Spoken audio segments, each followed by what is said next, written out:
Afternoon, artists of all ages. Welcome back to part 2 of the quitapena Guatemalan worry dolls.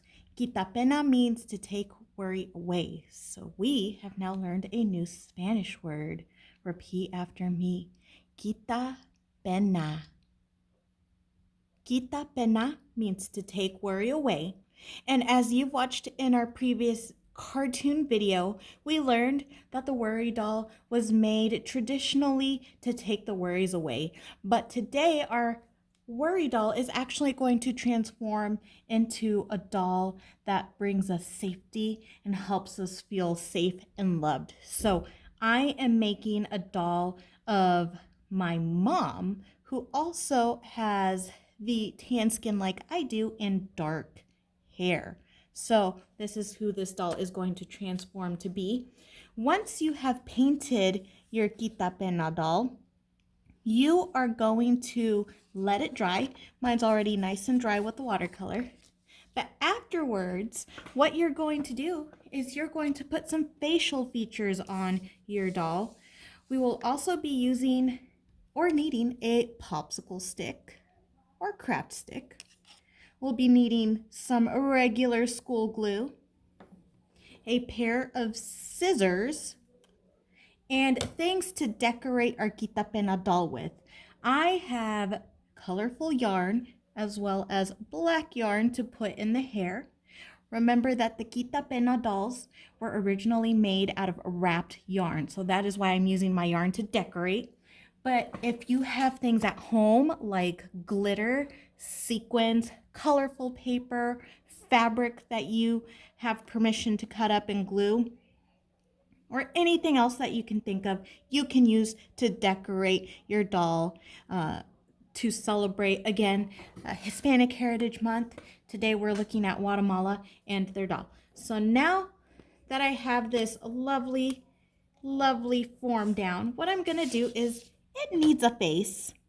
So I'm gonna go ahead and add some eyeballs. So my mom's got some nice eyeballs here. I'm going to put her eye. And we, of course, have 2 eyeballs. So I'm going to give my mother 2 eyes. And I'm going to give her some nice eyelashes. Now, not everyone might want to draw eyelashes on theirs, and that is okay. But we do want to make sure we put eyes. My mother also has a nose, so I'm going to go ahead and give her a little nose there. 1, 2, 3 bumps. 3 bumps for her nose. She's also got some eyebrows, so I'm going to draw her some eyebrows there.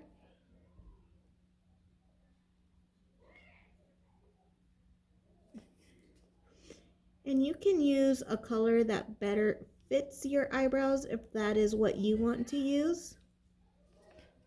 And my mom's also got a mouth, so I'm gonna go ahead and make some lips for her.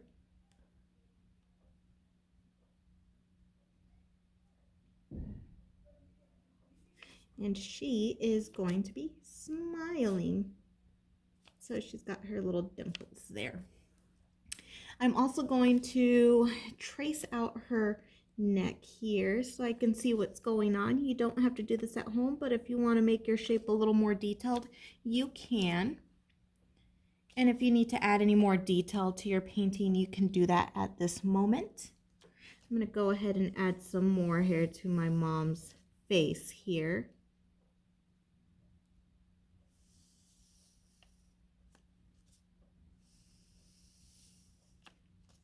And I am actually going to add some yarn on top of her hair here after I cut things out. So after you are done drawing a face to your doll, the next thing you're going to do is you're going to carefully take your scissors. So I'm going to carefully take my scissors and I'm going to start cutting around my person here. So I'm going to go ahead and start at the top. That's where I want to start. I'm going to follow my line from where I made the curly hair. And I'm also going to cut out her arms. Make sure we don't forget her arms there. I'm cutting out that very curly hair. Remember to try your best and cut out as best as you can. As best as you can. Does that have to be perfect? No, because not everything in art is perfect. We just always have to try our best when we're in the classroom or when we're outside of the classroom at home, trying to make some cool stuff.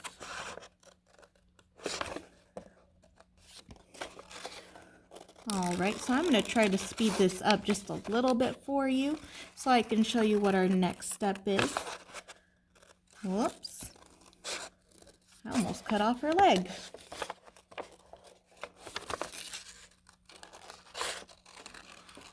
All that curly hair.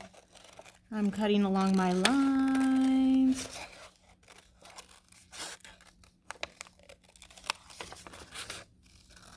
And remember, if you don't have paints at home, you're more than welcome to use crayons as well. Colored pencils, anything you have at home. Please don't go out of your way to get a whole bunch of new stuff. And there is my person all nice and cut out. So the next thing I'm going to do is I'm actually going to glue the craft stick onto the back, almost like we're making a little puppet, right? So with my glue bottle here, I'm going to open that up and I'm going to flip my person to the other side.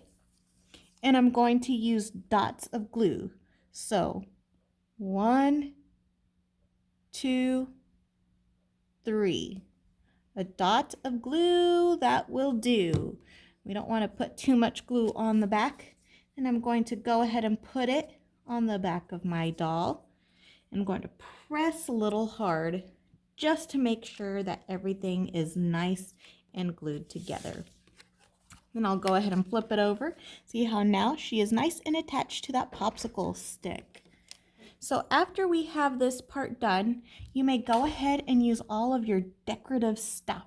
So I have yarn here that I can cut out.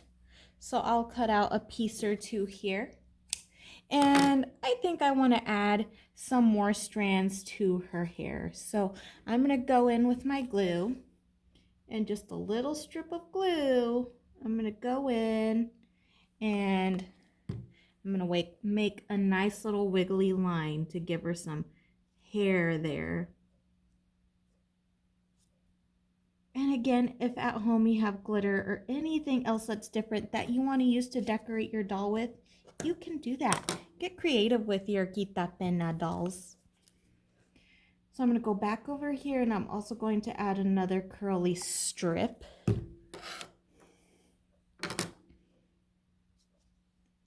Look at that go.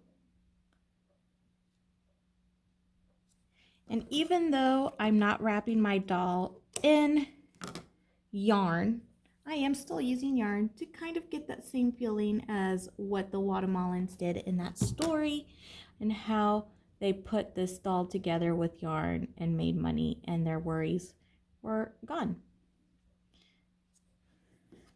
So this is my mama as a paper doll. She makes me feel safe. But you can do a brother, a sister, a friend, or an adult in your life that makes you really feel safe. And then after I put all the yarn that I want on there, I can go ahead and also use some colorful yarn here. I'm going to use this, and I'm going to use it so I can trace my dress out in the glue. So I'm going to go ahead and cut out a nice little piece of yarn. And then I'm going to follow the shape of my dress with the glue, using a little bit, not squeezing very hard at all. And this is just to decorate. Again, you don't have to decorate this much on your quitapena doll, but it is always very fun to add those extra things onto it. So let's see. I'm going to follow the shape, and hopefully I cut out a big enough piece to where I don't have to worry about it. Alrighty, there's that. This might get a little messy, just for the heads up. Alrighty, I'm almost done. I'm so excited. Ooh, fancy, fancy. And now I have, ladies and gentlemen, my quitapena doll, and I can continue decorating as well. But that is where I have this. Straight from Guatemala is where we are taking this inspiration. So I hope you had a good time creating this quitapena doll, as we are again going into celebrating Hispanic Heritage Month. You'll have your own quitapena doll to make you feel safe and make it feel like your worries are gone. Have a great day, boys and girls. I hope you have a fun time decorating. Bye-bye.